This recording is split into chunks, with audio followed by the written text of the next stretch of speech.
दोस्तों इस वीडियो को आप अंत तक जरूर देखें और इस वीडियो को दबाकर शेयर करें, क्योंकि जो किसान की समस्या है वो मैं आपके सामने रखूंगा। ये मेरी गेहूं है, जो वो कंबाइन है वो अभी यहाँ पर आने वाली है, ये गेहूं कटने वाली है। लेकिन मैंने प्रति एकड़ पूरा हिसाब लगाया है कि किसान का कितना खर्चा होता है और कितने की इनकम होती है, और बाद में जो बचता है वो मात्र 1 एकड़ गेहूं से जो इनकम होती है वो 5,000 है। इसका पूरा ब्यौरा मैं आपको दूंगा कि किसान की असली समस्या है क्या, क्यों किसान दाम मांगता है। तो चलो दोस्तों शुरू करते हैं। जो दोस्त पहली बार आए हैं वो चैनल को सब्सक्राइब भी करें, घंटी भी दबाएं ताकि हमारी वीडियो आपको सबसे पहले मिले। तो दोस्तों सबसे पहले हम बात करते हैं क्या क्या खर्चे हैं हमें इसमें, और ये निकाल रहे हैं हम गेहूं की इनकम 2020 में कैसी आती है हमारे किसान की। सबसे पहले हमारा धान का खेत खाली होता है और हमें खेत की तैयारी करनी होती है ताकि हम अपने खेत में गेहूं की बुआई करें। आज के समय में हम पराली को आग नहीं लगा सकते, हमें खेत में पराली मिलानी पड़ती है। तो इसलिए हमारा खेत की तैयारी में जो खर्चा होता है वो 4,000 के आसपास हो जाता है। और जो हम गेहूं का बीज इस्तेमाल करते हैं, नॉर्मली 40 किलो हमारे किसान इस्तेमाल करते हैं, और बीज है वो थोड़ा गेहूं के दाम से महंगा मिलता है। तो लगभग मैंने एवरेज निकाली है, वो 1,000 रुपये का बीज आ जाता है। और उसके बाद हम बात करते हैं बीज शोधन की। बीज शोधन की मैं बात करूं तो 70 रुपये खर्चा इसका आ जाता है नॉर्मली, जो हम किसान केमिकल से करते हैं। और इसके बाद हम बात करते हैं बिजाई के टाइम क्या क्या खर्चा हमारे किसान को होता है, और इसमें बात होती है फिर डीएपी की। डीएपी का खर्चा 1650 रुपये लगता है किसान को। और इसके बाद हम बात करते हैं बिजाई खर्च की। दोस्तों मैं यहाँ पर किसी भी प्रकार का कोई डीजल खर्चा नहीं लगा रहा हूँ। जो हमारे किसान काम किराए पे कराते हैं, रेंट पे कराते हैं, वो खर्चा मैं यहाँ पे लगा रहा हूँ। बिजाई में खर्च यानी कि गेहूं की बिजाई में 600 रुपये में खर्चा मार रहा हूँ। बहुत मिनिमम खर्चे में मान के चल रहा हूँ, कोई ज्यादा खर्चे नहीं मैं यहाँ पे बता रहा। यूरिया और इत्यादि खाद, कोई मतलब कि किसान कोई एमओपी डालता है, कुछ और खाद डालता है, तो बाकी सभी खाद हैं वो कई किसान तो 3-3 थैले यूरिया के डालते हैं, 2 डालते हैं। तो मैंने 1240 रुपये इसके मोटा अंदाजन से खर्चा लगा लिया है खादों का। और उसके बाद हम बात करते हैं स्प्रे की। तो पहले किसान जो डिल्ला है जो उसको मारने के लिए स्प्रे करते हैं, और उसके बाद स्प्रे करते हैं अभी कोई तेलिया ना आ जाए, बहुत तरीके स्प्रे किए जाते हैं। तो स्प्रे का खर्चा है वो 1800 रुपये मैंने लगाया, जो हमारा खर्चा आया था अब की बार का। तो उसका अप्रोक्स मैंने निकाला है, सभी किसानों का लगभग लगभग इतना ही आता है। और फसल कटाई, क्योंकि आज के समय में कोई किसान, चलो ये थोड़ा डिफर कर सकता है, कोई किसान हाथ से कटाता है, कोई मशीन से कटवाता है, लेकिन मैं इसको मशीन से मान रहा हूँ। तो फसल कटाई हमारी मान के चलो 1,000 रुपये 1,100 रुपये कहीं खर्चा है। तो और लेकिन 300-400 रुपये अनाज की, अगर हम खेत से अनाज लेके जाते हैं अपने घर पे तो 1,400 रुपये फसल कटाई मान रहा हूँ मैं अप्रोक्स। और इसके बाद हम बात करते हैं लेबर और भूसा बनाई खर्चे की। अगर हमें बाद में भूसा बनाना है और लेबर उस पर लगती है, जो टोटल है भूसा उतारने के लिए, भूसा बेचने के लिए, पूरी लेबर और प्लस भूसा बनाने का खर्चा है वो 2400 रुपये है। उसके बाद हम बात करते हैं जमीन ठेके की।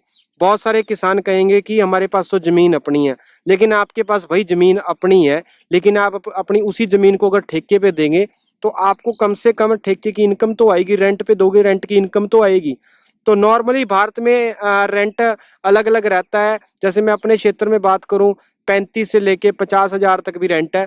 कहीं कहीं तो पंजाब में मैं सुनता हूँ 60,000 रुपये तक भी रेंट है। लेकिन मैं बीच का मान रहा हूँ, बीच का सेंटर मैंने निकाला, मान लिया भी 40,000 रुपये रेंट है 1 साल का, ठेका है 1 साल का। जो छिमाही का रेंट आता है वो 20,000 रुपये रेंट आता है।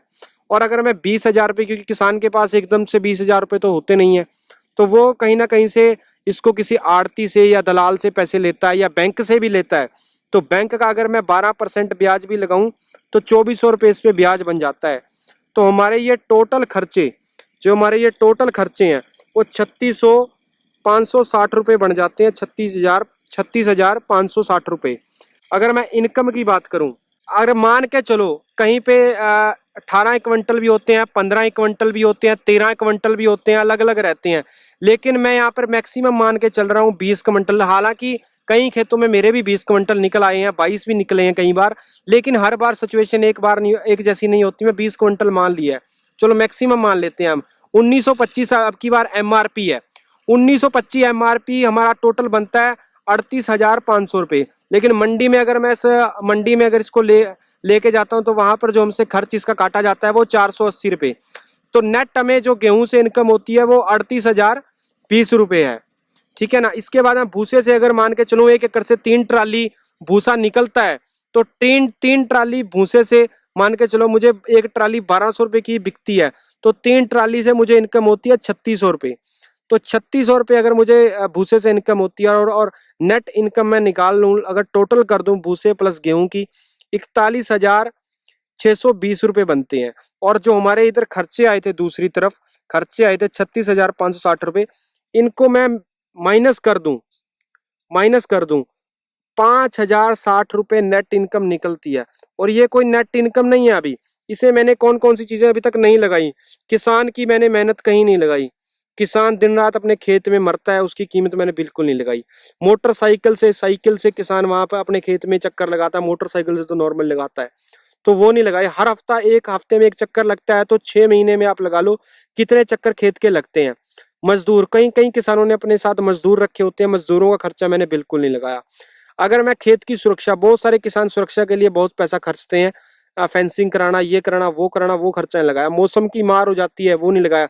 सबसे बड़ा खर्चा आता है ट्यूबवेल का, ट्यूबवेल की मोटर खराब हो गई है, ट्यूबवेल का स्टार्टर खराब हो गया, ट्यूबवेल का पानी का रेंट है, बिजली का बिल है, ये खर्चा मैंने बिल्कुल नहीं लगाया। मेरा 2,000 रुपये 2 महीने का बिल आता है एक ट्यूबवेल का। और इसके अलावा चाय का, दूध का, खेत में खाना खिलाने का, हमारी महिलाओं का जो काम है, जितना भी काम है उसकी जीरो वैल्यू है, बिल्कुल नहीं मैंने यहाँ पे लगाया। उसके अलावा ट्राली मंडी में तक लेके जाने का खर्चा भी मैंने अभी तक नहीं लगाया। अगर मैं सभी चीजों का खर्चा लगा दूं तो भाई आपका पैसा दे के छूटेगा आपको। ये 5,000 रुपये कुछ भी वैल्यू नहीं है इसकी। तो और एक बात हो रहा है, अगर आपको अगली फसल की तैयारी करनी है और अगले सीजन में जाना है, जो पिछली बार आपसे ठेका 40,000 रुपये ले रहा था, अब की बार वो 42,000 रुपये डिमांड करेगा। तो ये एक बहुत बड़ा चक्कर है, हमारे किसान को कुछ नहीं बचता। कुल मिला के ये बात निकलती है।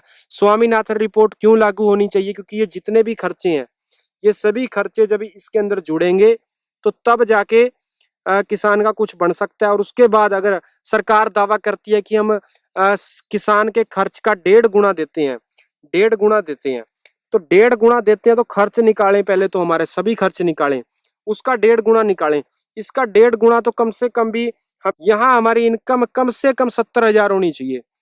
अगर हमारा मान के चलो 40,000 खर्चा हो रहा है, 40 का अभी मैं ये सभी खर्चे भी लगा लूं, 50,000 खर्चा हो रहा है, तो 1,00,000 तो 75,000 तो हमारी कम से कम आमदनी होनी चाहिए।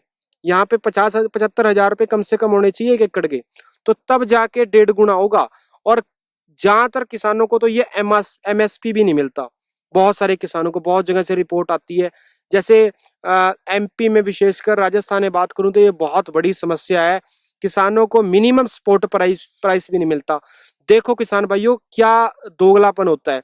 किसानों के लिए तो मिनिमम सपोर्ट प्राइस, और जो हमारे उद्योगपति हैं, बिजनेसमैन हैं, उनके लिए होता है मैक्सिमम रिटेल प्राइस, कि वो मैक्सिमम बेच सकते हैं। किसानों का मिनिमम भी नहीं लिया जाता और उनको मैक्सिमम बेचने की आजादी है। तो कुल मिला के ये किसान का ब्यौरा निकलता है कि किसान क्यों आत्महत्या कर रहा है, क्यों घाटे की खेती कर रहा है। तो पूरी डिटेल है ये। किसान भाइयों, एक बहुत बड़ी खबर आई है आज ही।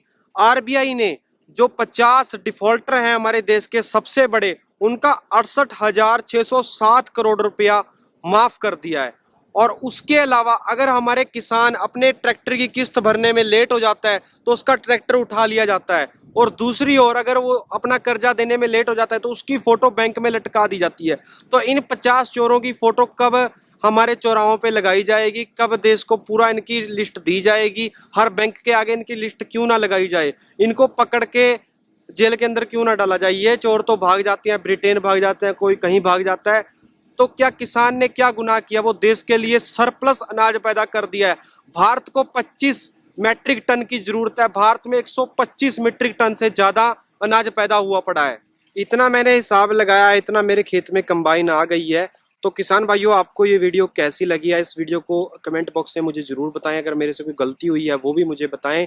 लेकिन इस वीडियो को शेयर इतना करें, इतना शेयर करें कि ये वीडियो प्रधानमंत्री तक भी जानी चाहिए, भारत के कृषि मंत्री तक भी जानी चाहिए, ताकि वो आपकी जो लड़ाई है, हमारी जो लड़ाई है, वो उन तक पहुंचे, जो प्रॉब्लम है वो उन तक पहुंचे। इस वीडियो को हर किसान के साथ शेयर करें। ये वीडियो कॉपीराइट फ्री है, जैसे मर्जी कॉपी करें, जहां मर्जी डालें, हमें कोई दिक्कत नहीं है। तो इस वीडियो को देखने के लिए आपका तहे दिल से धन्यवाद। जय हिंद, जय जवान, जय किसान।